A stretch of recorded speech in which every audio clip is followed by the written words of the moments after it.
오늘 본문은 예수님께서 귀신 들린 자들과 병자들을 치료하는 이야기들을 간략하게 언급하면서 주님께서 그렇게 하신 이유를 이사야서에 있는 말씀을 인용해서 우리의 연약한 것을 친히 담당하시고 병을 짊어지려고 하신다라는 이 주님의 오신 목적이 그것에 있음을 말하고 있습니다. 여기 보면 특별히 인상적인 것은 많은 귀신 들린 자들을 쫓아내셨다.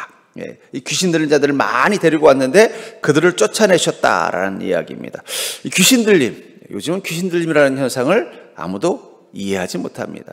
요즘은 정신의학이 발달하면서 귀신 들림에 대해서 점점 부인하고 있습니다. 이건 귀신 들린 게 아니라 그냥 정신질환의 일종일 뿐이다 라고 말합니다. 이 귀신 들림이라는 게 뭘까요? 그것은 우리의 영에 어떤 타락이 오고 그것이 정신에 영향을 주어서 우리의 육적인 삶을 파괴하는 것입니다. 그래서 어떻습니까? 군대 귀신 들린 한 이 소년이 묘지가에서 자기를 해하고 지나가는 사람들을 때리고 괴롭히니까 어떻게 돼요? 마을에서 그냥 아주 골머리를 썰고 있을 때 주님이 그 안에 있는 그 군대 귀신을 쫓아내 주시지 않습니까? 그러니까 이 귀신 들림이라는 건 결국은 영적인 타락이 정신에 영향을 줘 육적인 삶을 파괴하는 것입니다. 우리 시대는 이 귀신 들림에 대해서 많은 터부시하고 있고, 그거는 비과학적이다 라고 하면서 어떤 부정하는 추세들이 많습니다. 그렇다고 해서 귀신 들림과 같은 현상이 없어진 건 아니에요. 어떤 정신적인 행동들, 이상한 행동들을 할 것의 원인을 옛날에는 예수님 시대만 해도 뭔가 이상한, 우리가 보면 지금 정신적으로 이상한 행동들을 하면은 그거 귀신 들렸다라고 쉽게 정의를 내리던 시절이었어요. 근데 이 정신의학이 발달하고 보니까 이건 귀신 들린 게 아니라 그냥 뇌 기능에 문제가 있거나 혹은 마음에 어떤 트라우마가 생겼거나 어떤 정신 기능이 어떤 왜곡된 게 있거나 이런 것들이 만들어낸 것이다라고 해석을 하긴 했다는 거예요. 그 원인이 귀신이든 아니든 그러나 중요한 건 귀신 들린 자들에게 나타나는 똑같은 현상들이 사라진 건 아니라는 거예요. 지금도 사람들 보면 여러분 그럴 때 있잖아요. 아니 어쩌면 사람이라면 저럴 수 있을까? 제가 최근에도 한 뉴스에서 참 기분 찝찝한 걸 봤어요. 제가 웬만하면 이 서론에서 이런 부정적인 얘기는 안 하려고 하는데 결혼을 앞둔 예비 신랑이 예비 신부를 칼로 200번이나 찔러서 죽였다는 거예요. 그 이유도 뭐냐? 재정적인 문제 가지고 싸우다가. 여러분 그게 상상이, 여러분 결혼을 앞둔 신랑 신부면 서로를 얼마나 사랑하는 사람이겠어요. 정상적으로는 어떻게 돼요? 이해하기 참 힘든 행동들이라는 거예요. 그걸 또 나름대로 정신의학자들은 해석을 하겠죠. 그 사람이 극도의 스트레스 때문에 그랬다든지 아니면 과거에 뭔가 어떤 트라우마가 있어서 그랬다든지 아니면 그가 원래 이 사이코패스적인 기질을, 뇌 기능을 가지고 있어서 그러든지 해석을 내릴 수는 있겠지만 하는 행동은 딱 뭐예요? 이건 귀신 들린 사람이나 할 만한 행동들이 지금도 흔하게 일어나고 있다는 거예요. 저는 그러면서 어떤 진단의 원인으로서의 귀신 들림이 아니라 결과로서 과거에는 저거 분명히 귀신 들린 거에 틀림없어 라고 생각될 수 있는 그런 행동들이 여전히 사라지지 않는 이 시대 가운데서 어쩌면 지금이야말로 더 위기일 수도 있어요. 왜냐하면 그것을 인정하지 않기 때문에 어떻게 돼요? 관대해졌습니다. 이건 마음의 병이 있어서 그런 거야. 어떤 몸의 병이나 마음에 문제가 있을 때 그것을 영적으로 해석하는 때는 뭐냐면 그것을 사회 공동체가 심각하게 생각할 때라는 거예요. 예를 들면 문둥병. 문둥병은 지금은 현대의학은 뭐라고 생각해요? 그거는 소위 말하는 이 몸에 해로운 균이 들어가서 감염돼서 일어나는 현상이라고 봤지만 옛날 예수님 시대만 해도 이 문둥병은 뭐였어요? 그건 하나님 앞에 범죄한 죄라고 보았다라는 거예요. 그러면 무슨 차이가 있느냐? 그때는 그걸 영적인 위기로 봤을 때 그 공동체에서는 그걸 어떻게 생각해요? 심각하게 생각하는 거예요.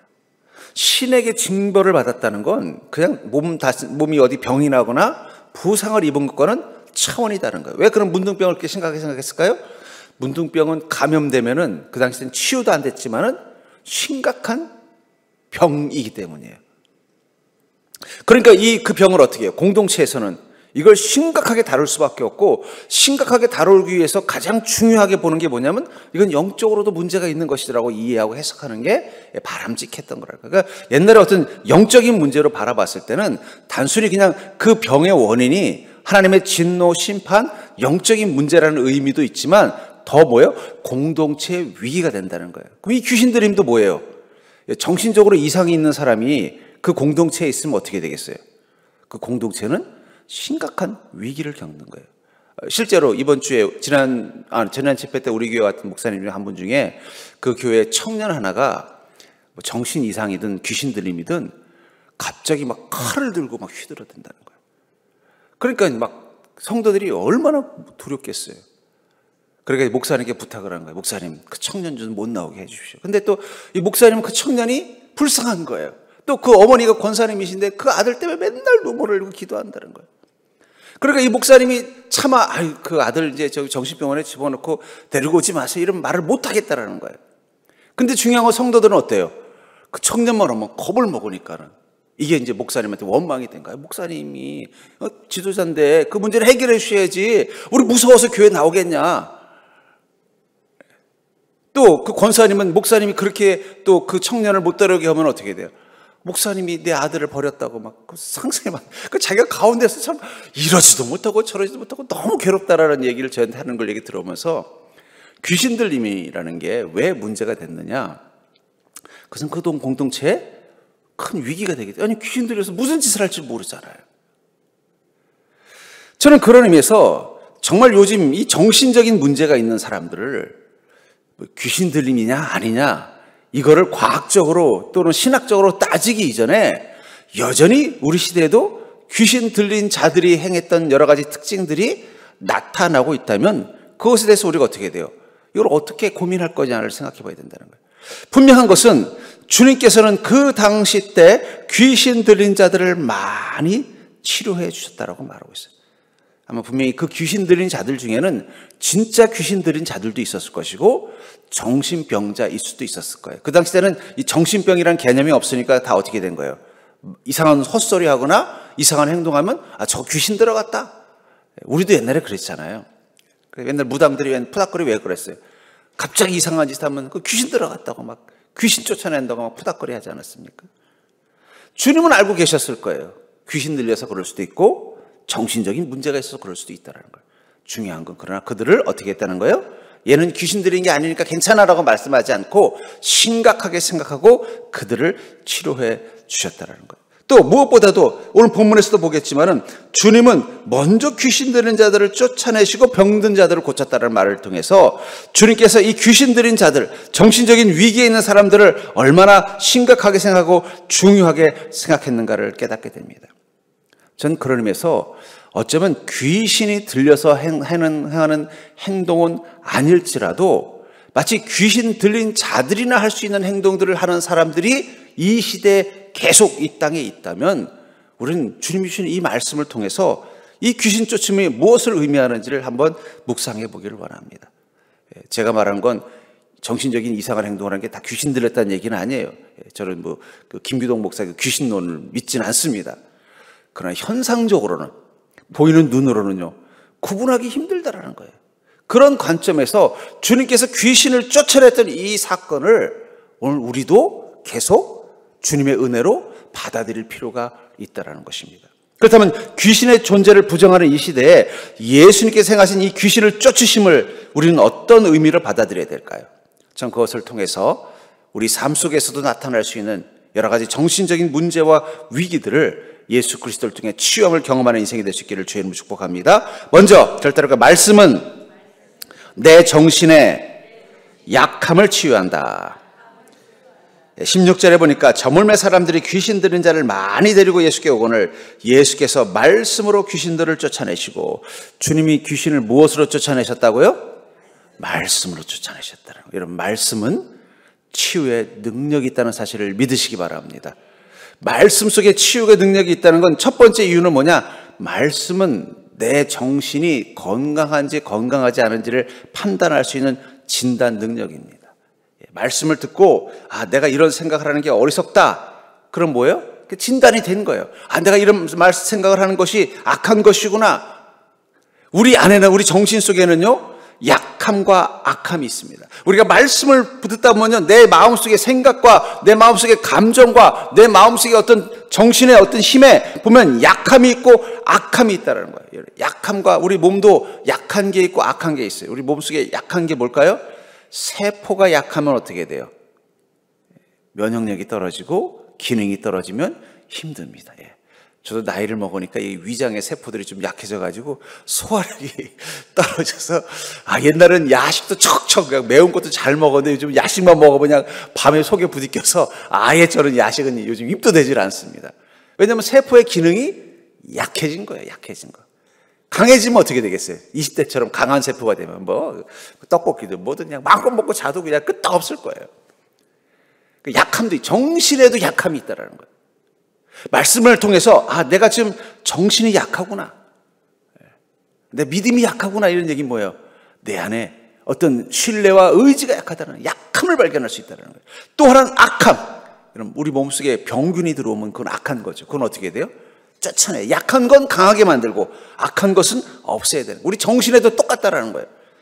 강해야 되는데 약한 우리 마음의 상태가 있어요.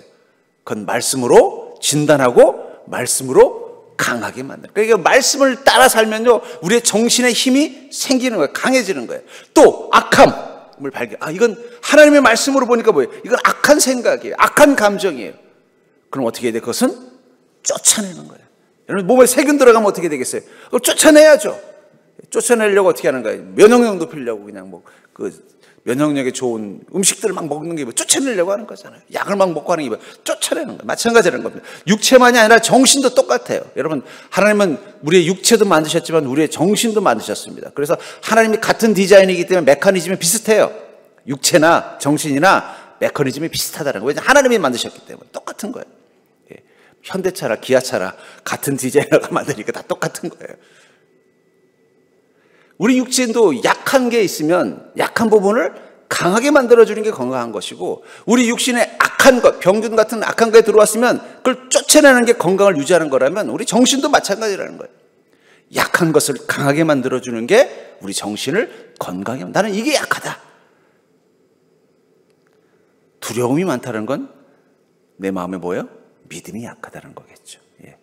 자꾸 부정적이 된다는 건 내 마음이 소망이 약하다는 얘기예요. 소망이 강한 사람은 긍정적이 됩니다. 소망이 강한 사람은요, 긍정적이에요. 내일 좋은 일이 일어날 거라고 믿으면요, 오늘 긍정적이 돼. 근데 내일 잘 안 될까? 그러면 오늘 벌써 모든 게 부정적이 되는 거예요. 약하기 때문에 일어나는 현상이라는 거예요. 악한 게 또 있겠죠. 남을 의심하고 남을 시기하고 또 교만해지는 거. 이건 악한 것들이에요. 이런 것들은 쫓아내. 근데 우리 몸의 약함을 강하게 하려면 영양분을 먹고 또 운동을 해야 된다면, 우리의 몸의 약함, 악함을 없애려면요, 약을 먹고 또 우리 몸에 그걸 쫓아낼 수 있는 힘을 키우게 한다면, 우리 정신의 이 약함과 악함을 고쳐내는 건 뭐라는 거예요? 말씀밖에 없다는 거예요. 말씀. 우리가 말씀을 받아들이는 그 순간부터 우리 정신 속에는 치유가 일어나는 거예요. 그래서 우리는 말씀을 사모해야 하는 줄 믿습니다. 그러니까 여러분들, 근데 오늘 이렇게 으슬으슬 떨리지? 그럼 뭘 얘기하는 거예요? 몸에 감기 바이러스 들어왔거나 그럼 재빨리 뭐부터 해요? 감기약 먹고, 쌍화탕도 먹고, 또 그냥 옷도 좀 따뜻한 걸 입고 하는 것처럼, 내가 요즘 왜 이렇게 자꾸 우울하지? 그럼 어떻게 해야 돼요? 우울하다고 가만히 있으면 어떻게 해요? 그럼 더 심해지면, 감기 걸렸으면 가만히 놔두면 폐렴되는 거예요. 빨리 고칠 생각을 뭘로 고치면 된다고요? 정신의 병은 말씀. 예수님도 이 귀신들을 무엇으로 쫓았다고 말씀하고 있어요? 말씀으로 쫓았다는 거예요. 꼭 기억하십시오. 예수님이 귀신들을 말씀으로 쫓았다는 사실을 기억하시기 바랍니다. 우리의 약함과 악함을, 정신의 약함과 악함을 받아들이는 게 뭐예요? 바로 죄인임을 고백하는 것입니다. 주님, 난 죄인입니다. 그리고 그 순간 주님께 맡기는 것입니다. 요한일서 1장 8절부터 10절에 보면, 만일 우리가 죄가 없다고 말하면 스스로 속이고 또 진리가 우리 속에 있지 아니할 것이요. 여러분, 우리가 죄인이라고 고백하는 게 왜 중요하냐? 그건 우리 안에 악함과 약함이 있음을 말하는 거예요. 믿음이 약하면 그건 죄인입니다, 여러분들. 불신이 강하면 그건 죄인이에요. 두려움이 많으면 그럼 우리가 주님 앞에 온전한 믿음 갖지 못한 거니까 그것도 죄인이에요. 그걸 받아들이는 게 필요하다. 인정하는 게 필요하다는 거예요. 만일 우리가 우리 죄를 자백하면 그는 미쁘시고 의로사 우리 죄를 사하시며 우리를 모든 불의에서 깨끗하게 하실 것이요. 만일 우리가 범죄하지 아니했다 하면 하나님을 거짓말하는 이로 만든 것이니 또한 그의 말씀이 우리 속에 있지 아니하니라. 여러분, 주님의 말씀이 우리 안에 들어오기 시작하면은요, 아까도 말했잖아요, 진단 능력이 있다고. 아, 내가 악한 자이구나, 내가 약한 자이구나, 내가 이런 약한 마음을 가지고 있구나, 내가 이런 악한 생각을 가지고 있구나, 이것들이 보이면 그때부터 어떻게 해야 돼요? 우리는 주님 앞에 자백하는 거예요. 죄인임을 고백하는 거예요. 그 순간 주님께서 우리에게 어떻게 하신다는 거예요? 그 불의에서 깨끗하게 하신다는 거예요. 이 일들이 어디서부터 일어난다고요? 그 말씀에 우리 속에 있을 때라는 거예요. 왜 우리가 말씀을 사모해야 되느냐? 왜 우리가 날마다 말씀을 묵상해야 되느냐? 그 말씀은 나의 약함과 악함을 찾아내게 할 뿐만 아니라 그 말씀이 우리의 약함을 강하게 만들어주고 그 말씀이 우리 안에 악함을 쫓아내주기 때문이에요. 그러니까 여러분들, 내가 요즘 생각이 자꾸 악하다. 그럼 어떻게 해야 된다고요? 말씀을 사모하십시오. 계속 말씀을 들으세요. 성경을 계속 읽어도 좋고 필사를 하셔도 좋고 좋은 말씀을 계속 들으세요. 딴 데 가서 멀리 가서 좋은 말씀 찾지 말고 그 윤종희 목사님 말씀을 열심히 들으십시오.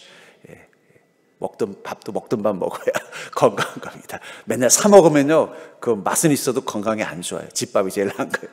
계속 반복해서 들어도 상관없어요. 그 말씀이 어떻게 해야 돼요? 그 말씀을 계속 듣는 순간 내 정신의 약함과 악함이 치유되기 시작한다는 거예요. 그러므로 사랑하는 성도님들, 우린 지금도 말씀으로 우리 안에 언제든지 귀신 들린 현상이 나타날 것처럼 우리의 정신의 위기가 오는 것을 막아낼 수 있는 그런 지혜를 가지고 사는 자가 되기를 주의 이름으로 축복합니다. 두 번째로, 귀신의 존재를 부정하는 이 시대에 예수께서 행하신 이 귀신 쫓음은 우리가 어떤 의미인가? 성령 충만은 내 영을 살리는 치유라는 거예요. 절대로 성령 충만은 내 영을 살리는 치유다. 사무엘상 16장 14절부터 16절에 보면은 이 사울 왕이 갑자기 이상해졌습니다. 그 장면을 이렇게 표현하고 있어요. 여호와의 영이 사울에게서 떠나고 여호와께서 부르시는 악령이 그를 번뇌하게 하신지라. 사울의 신하들이 그에게 이르되, 보소서, 하나님께서 부르시는 악령이 왕을 번뇌하게 하온즉 원하건대 우리 주께서는 당신 앞에서 모시는 신하들에게 명령하여 수금을 잘 타는 사람을 구하게 하소서. 하나님께서 부르시는 악령이 왕에게 이를 때 그가 손으로 타면 왕이 나으시리이다. 성령님이 사울에게서 떠나고 났더니 악령이 그를 범례하게 했대요. 여러분, 여기 이 악령을 하나님이 부리신다는 건 하나님께서 시켰다는 뜻이 아닙니다. 하나님이 그 악령이 사울을 괴롭히는 걸 어떻게 했다는 거예요? 제한했다는 거예요. 제한.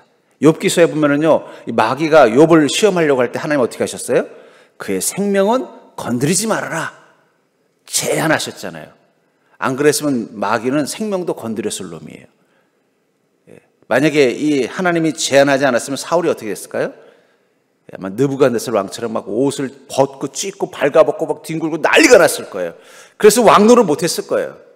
근데 하나님은 거기까지 못하도록 제한하니까 어떻게 번뇌만 했다는 거예요. 그러니까 부리신다는 얘기는 하나님께서 시킨 자들이라는 뜻이 아니에요. 여러분, 마귀를 하나님 시켜서 우리 인생을 괴롭히는 게 아닙니다. 하나님이 제한을 두는 거예요. 더 이상은 안 된다. 딱 제한을 두는 거예요.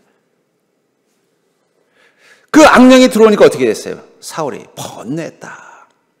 너무 번뇌해서 막 괴로워하는 거예요. 번뇌한다는 얘기는 뭐예요? 막 우리가 알고 있는 어떤 정신적인 이상 증세가 나타나는 거예요. 막 환청이 들리고 막 스트레스를 받고 막 약간 편집증도 나타나고 막 공황장애도 오고 막 이러니까 보다 못해 신하들이 뭐라고 말하냐면, 그러지 말고 수금을 잘 타는 사람을 구해서 그 사람에게 이 수금을 타게 하면 왕이 나을 것입니다. 아니나 다를까 다윗이 와서 수금을 타니까 이 사울 왕이 마음이 평안을 얻었다.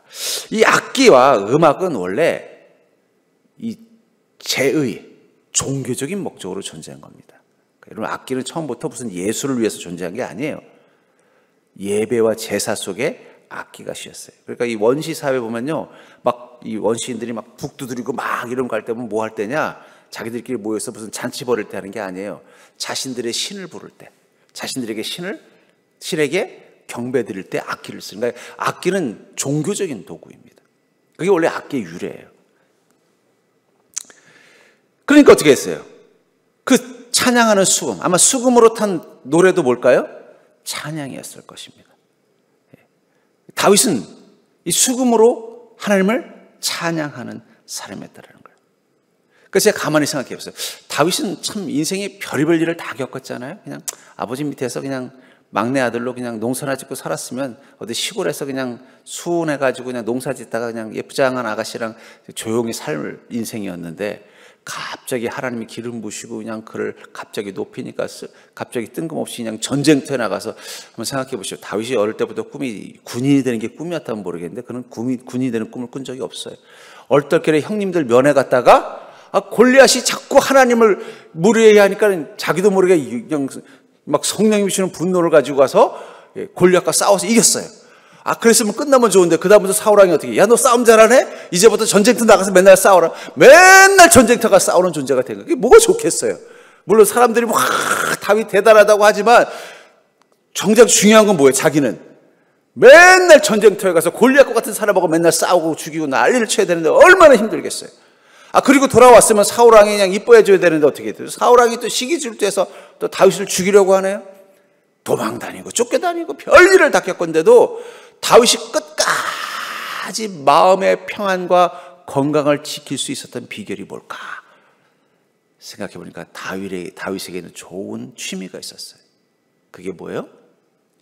수금을 가지고 하나님을 찬양하는 것입니다. 시편에 보면 다윗의 시라는 게 있어요. 이 다윗의 시는 그냥 다윗이 영감 받아서 막 시인들서 쓴 게 아니라 악기 딱 들고 찬양하면 하나님의 말씀을 주는 거예요. 그럼 그걸 찬양하는 거예요. 여호와는 나의 목자시니 내게 부족함이 없으리로다.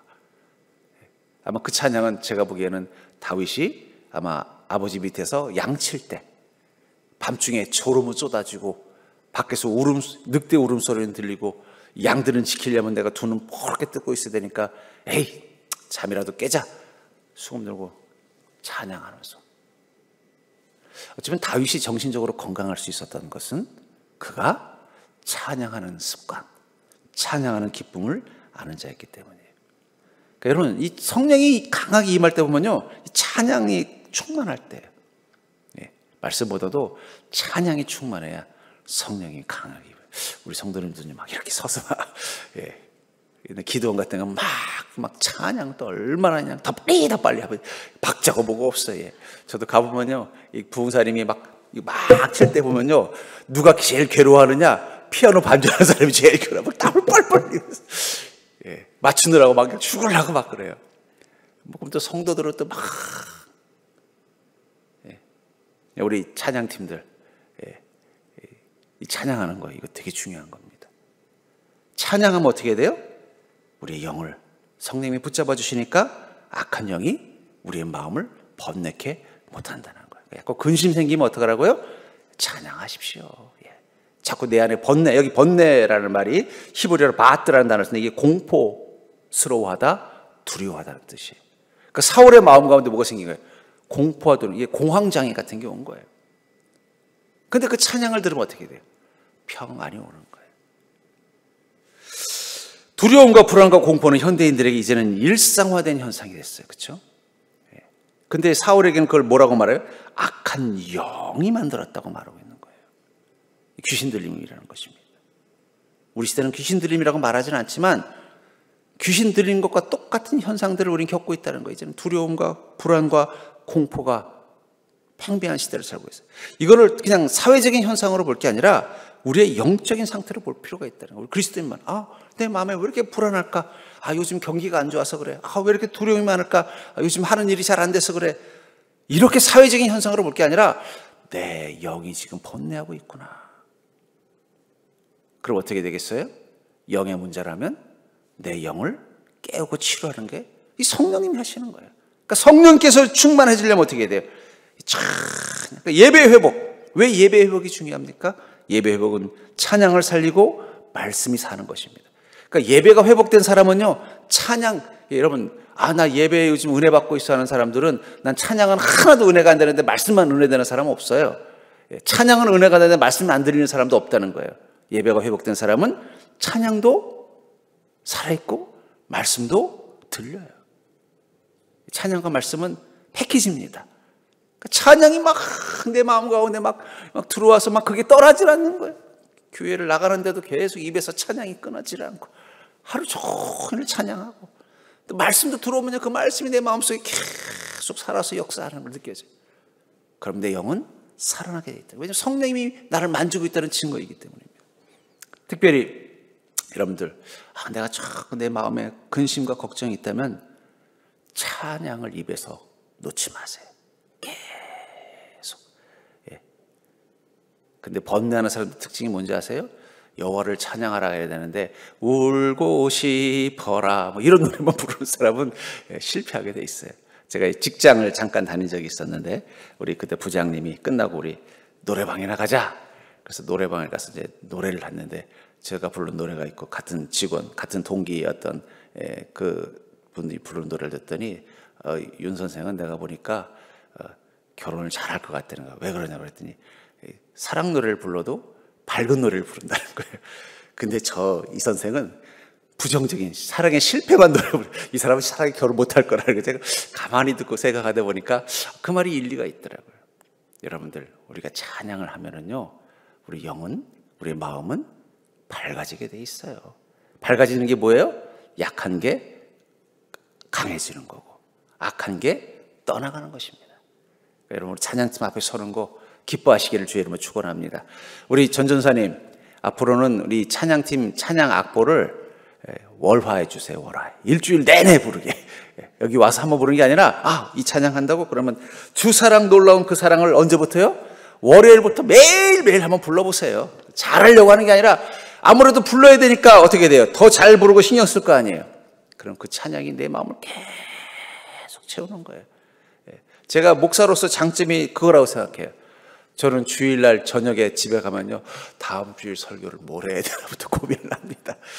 그러면 일주일 내내 말씀 가지고 머릿속에서 고민하는 거예요. 그렇죠. 또 그것만 합니까? 또 하면서 또 새벽 말씀 또 고민해야죠. 금요일 말씀 준비해야죠. 또 주일 오후 말씀 준비해야 돼요. 늘 머릿속에서 일주일 내내 말씀이 떠나진 않아요. 저는 그게 저에게 축복이라고 생각합니다. 여러분, 머릿속에, 생각 속에 말씀이 안 떠나면 내 생각 속에 악한 것과 약한 것이 틈탈 시간이 없는 거예요. 저는 그게 축복이라고 생각합니다. 목사로서 저의 축복인 거예요. 말씀을 머릿속에서 뗄 수가 없는 거예요. 늘 고민하는 거, 이 말씀 뭘 준비해야 되나. 지난 집회 때 보니까 그냥 말씀들을 너무 잘 전해가지고 우리 성도님들이 그냥 막 웃고 하는데 나는 웃기지도 못하고 뭘 해야 되나 막 고민하면 그게 하루 종일 뭐가 되는 거예요? 제 머릿속에 악하고 약한 생각 자체를 못 갖게 만들어주기 힘이 되는 거예요. 여러분, 말씀을 마음속에 계속 생각하는 것도 좋아요. 여러분들이 그렇다고 설교자가 될 수는 없으니까 찬양을 사모하십시오. 부를 때도 나도 그 찬양 계속 부르겠다는 마음 가지고 오늘 부른 찬양 그냥 끝내지 마시고 계속 불러보십시오. 저는 그러면서 이 시대 우리의 마음을 건강하게 만들고 악한 영이 우리를 번뇌케, 아까 번뇌가 뭐라 그랬어요? 바하트가 공포와 두려움. 일종의 두려움과 불안과 공포라면은 그것들을 우리에게서 쫓아내는 가장 중요한 이 사울 테라피는 뭐예요? 늘 찬양을 가까이 하는 것입니다. 악기 없으면 어때요? 손바닥 악기도 있는데 집에서 그냥 이걸 막 악기 찬양을 계속 하시라는 거예요. 가요는 잘못 부르면 우리 해가 돼요. 울고 싶어라 이런 노래 부르면요 더 울고 싶어지니까 그런 거 하지 말고 하나님 찬양하는 노래를 계속 하시라는 거예요. 세 번째로, 귀신의 존재를 부정하는 이 시대에 예수님께서 행하신 귀신 쫓음은 우리에게 어떤 의미냐? 바로 정신적인 위기를 심각하게 생각해야 된다는 거예요. 이 정신적인 위기를 우리는 심각하게 생각해야 된다는 거예요. 16절을 보니까 저물매 사람들이 귀신 들린 자를 많이 데리고 예수께 오거늘 예수께서 말씀으로 귀신들을 쫓아내시고 병든 자들을 다 고치시니, 여기 보면 사람들이 귀신 들린 자를 어떻게 했다고 말하고 있어요? 많이 데리고 왔다는 거예요. 우리 시대는 귀신이 없다라고 생각하는 사람도 있고 귀신 들림이라는 건 다 허구라는 생각하는 사람도 있고 다 그건 정신적인 질환일 뿐이라고 가볍게 생각합니다. 그렇다고 현상이 없어진 건 아니잖아요. 귀신이 들어와서 그랬든 뇌 기능에 이상이 생겨서 그렇든 정신적인 트라우마가 생겨서 그렇든 어쨌든 그때 귀신 들린 자들이 했던 그 행동들을 지금도 사람들은 하고 있습니다. 다른 사람들을 해치고 자기 인생을 해치고, 그 당시 때도 그 귀신 들린 자들 때문에 그 마을 공동체가 어떻게 된 거예요? 늘 불안한 거예요. 그러니까 어떻게 사람들이 아이고 안 되겠다, 이 사람 계속 이렇게 놔뒀다가 우리 힘들어서 못 살겠다, 빨리 예수님께 데려가서 이 사람 치유해달라고 하자. 그러니까 어떻게 해요? 귀신 들린 사람들, 아니 어쩌면 병드는 것은 본인은 괴롭지만 타인들은 괴로울 이유가 없잖아요. 뭐 그 사람 중풍병 걸렸다고 동네 사람들이 힘들 이유는 없잖아요. 안쓰럽지만 근데 한 사람 귀신 들리면요, 그 동네 사람들 다 불안한 거예요. 그렇잖아요. 제가 옛날에 살던 우리 동네에도 어떤 아저씨가 있었는데, 오토바이 수리점에 계신 아저씨가 있는데, 이 아저씨도 좀 정신에 이상이 있었어요. 새벽만 되면 뻘거벗고 돌아다니시는 거예요. 그 얼마나 민망한지. 예. 그분만 있으니까 그냥 아줌마들이 아주 불편해서, 특히 여학생들이 아주 그냥, 그렇다고 해서 뭐 그 당시 때는 그러면은 그거를 무슨 또 이렇게 뭐 이렇게 정신병에 넣지도 않아요. 그냥 아이고 불쌍해서 그렇다. 뭐 저 월남전에 가가지고 뭐 후유증 때문에 그렇다. 이러면서 그냥 동정하는 시대니까 뭐 어떡하게 할 수가 없었잖아요. 이런 것처럼 이 정신적인 위기는 본인만이 아니라 다른 사람에게도 크게 영향을 줍니다. 그러니까 어떻게 했어요? 이 귀신 들린 자를 많이 데리고 왔다고 말하고 있잖아요. 내가 보니까 병자들보다 귀신 들린 자가 더 많았을 것 같아요. 예수님 찾아온 사람들이. 전 그러면서 어쩌면 지금 우리 교회들이 귀신을 쫓아내는 이 축사 사역, 그것은 없어졌을지 몰라도 마음의 병을 심각하게 생각하는 마음은 있어야 돼요. 그것을 어떻게 해요? 그냥 아이고 뭐 사람이 다 그렇지, 아이고 뭐 그냥 모른 척 해야지 하는 게 아니라 그 마음의 병에 대해서 고민하고 기도하고 그걸 회복하려고 애를 써야 돼요. 사실은 저희 아내는 상담을 전공했고 저는 코칭을 전공했습니다. 그래서 담임 목회하면은 우리 마음치유센터 만들자 해서 저희도 간판도 걸어놨는데 안 돼요. 관심도 없고 본인의 정신적인 위기에 대해서 심각하게 생각하지 않는 게 많아요. 오히려 그걸 사람들이 알면은 싫어하고 자꾸 감추려고만 해요. 근데 저는 중요한 건 이 귀신 들린 자들을 누가 데리고 왔겠어요? 그 사람을 잘 아는 사람, 그 사람을 아끼는 사람들이 데리고 와서 주님 이 사람 너무 괴롭고 이 사람 때문에 우리 마을이 힘듭니다. 좀 치료해 주십시오. 이런 마음을 가지고 심각하게 생각했다는 거, 책임감을 가졌다는 거예요. 17절에 보니까 이는 선지자 이사야를 통하여 하신 말씀에 우리의 연약한 것을 친히 담당하시고, 주님께서 이 땅에 오셔서 병자들과 귀신자들을 치료하신 이유는 뭐예요? 주님께서는 관심이 많으시고 책임감을 가지고 계셨다라는 것입니다.